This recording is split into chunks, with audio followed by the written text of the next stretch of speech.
por guarda da vinha deles. E eu fiquei lá tomando conta da vinha dos meus irmãos, para não entrar nenhuma raposa. Mas a vinha que era minha, que me pertencia por direito legal, eu não guardei. E ela grita, pedindo socorro por conta disso. E aqui a gente detecta um primeiro perigo que ameaça o nosso relacionamento familiar. Sabe qual é? Quando estamos valorizando mais os outros do que os que estão dentro das nossas paredes. Muitos de nós correm no risco de valorizar os que estão do lado de fora, dos problemas alheios, das dificuldades que se vive dentro da família, na casa da mãe, na casa do pai, na casa do cunhado, na casa da cunhada, mas não cuida da sua própria vinha, está preocupado com os problemas alheios. E fica aqui registrado um aconselhamento, principalmente nós pastores, nós líderes da igreja, que muitas das vezes incorremos em uma falha como essa. Alguns instantes cuidamos mais dos outros, ouvimos mais os outros, aconselhamos os outros, visitamos os outros, a nossa atenção está direcionada para todos que estão ao nosso redor, e esquecemos da nossa vinha. A nossa casa, a nossa família está com deficiência, está passando por dilemas e por problemas, mas estamos ocupados demais em resolver os problemas dos outros. Às vezes isso se dá também na nossa vida profissional, e esse é um perigo terrível. Gastamos a maior parte do nosso tempo desenvolvendo a nossa função profissional. Gastamos 8, 10, 12, 15 horas nos envolvendo com atividades seculares profissionais. Gastamos sim com a nossa família talvez 3 horas, 4 horas. Se somarmos as horas que ficamos em casa com a nossa esposa e com os nossos filhos, vamos descobrir que talvez não seja nem 10% do total do tempo da nossa semana. E o perigo que vem e se acomoda é de que essa pequena raposinha ela começa a entrar dentro da nossa família, porque nós passamos a não conhecer e não desenvolver intimidade com os nossos. E aí a gente percebe que o fracasso começa a entrar e se instalar ali dentro da nossa casa. Muitas vezes nós nos damos conta de que os problemas que tratamos do lado de fora são, na maioria das vezes, os mesmos que estão do lado de dentro. Mas nós não conseguimos resolver os problemas que estão dentro da nossa casa, porque talvez nos falta iniciativa e interesse. E quando essa raposa da falta de valorização ela entra, começa a minar a estrutura familiar, porque os pais estão dando atenção demasiada aos alunos da escola, aos funcionários da empresa, aos amigos do trabalho, mas não dão atenção e não valorizam talvez os seus próprios filhos. Me dei conta há algum tempo atrás de uma estatística de que o índice de pessoas que se envolvem com o vício da droga é alto demais nas famílias em que se desenvolve uma vida secular hiperativa pelos pais. Quando nós desconhecemos a vida pessoal dos nossos filhos, quando nós desconhecemos as necessidades da nossa família, nós estamos entregando a nossa família para a mão de outros cuidarem.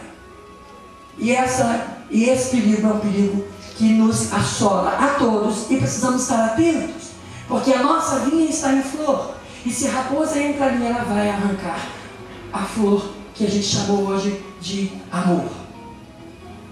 No decorrer dessa palavra, eu vou citar alguns exemplos, porque a gente permeia com algumas situações que a gente já viveu.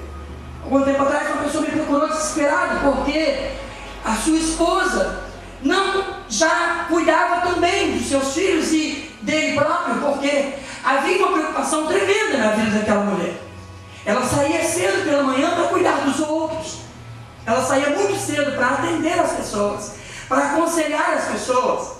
E um dia seu marido me procura e diz: pastor, estou arrasado porque eu acordo pela manhã e não há café pronto, os meus filhos vão para o colégio sem merenda, porque minha esposa, ela está aconselhando alguém, ou foi resolvendo um problema da família, ela não está presente. Este casamento foi minado com uma raposa que entrou. E o descuido, a permanência nesse descuido vai levar à fatalidade da separação, do fim do amor e do relacionamento familiar. A segunda raposinha que às vezes entra dentro da nossa casa é o que a gente chama de hipocrisia religiosa. Lá no livro de 2 Timóteo, no capítulo 3, versículo 5, o apóstolo Paulo vai falar uma coisa muito interessante para Timóteo. Ele vai dizer assim: Timóteo, toma cuidado, Timóteo, porque nos últimos dias vão aparecer muitos falsos mestres. Timóteo, cuidado com os falsos ensinadores, com aqueles que propagam mentira. E olha, Timóteo, de que estes estarão dentro do próprio rebanho do Senhor. Nesse instante, Paulo fala para Timóteo que havia assim no meio do grupo, que se dizia servos do Senhor, uma certa hipocrisia, intransparência. Paulo está falando para os que estão dentro da fé. E começa a se notar então a preocupação de Paulo, porque esse absurdo do engano vai tomando conta do coração das pessoas. Logo elas se tornam frias, céticas, descrentes. Costumeiramente estão lá praticando os seus rituais religiosos, sem que isso produza em seus corações nenhum tipo de sentimento mais. E a gente começa a entender de que a hipocrisia religiosa é uma coisa que leva ao desastre. Muitos, talvez, não conseguem ser transparentes devidamente. E o que Paulo diz aqui é o seguinte: nós precisamos ser dentro o que somos fora.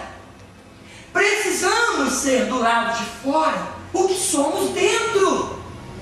Em outras palavras, Paulo quer dizer assim: precisamos arrancar todas as nossas máscaras e finalmente aceitarmos e vivermos o que de fato somos.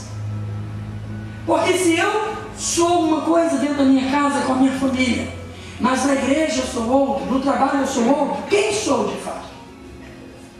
Como aquela pequena história do menino que chega um dia na igreja com mala de roupas, e o pastor lhe pergunta: o que vem fazer com tantas roupas na igreja? Ah, pastor, eu quero morar na igreja. Mas meu filho, por quê? Ah, pastor, na igreja meu pai me bota no colo, meu pai bate na minha cabeça, me dá beijinho e me chama de querido.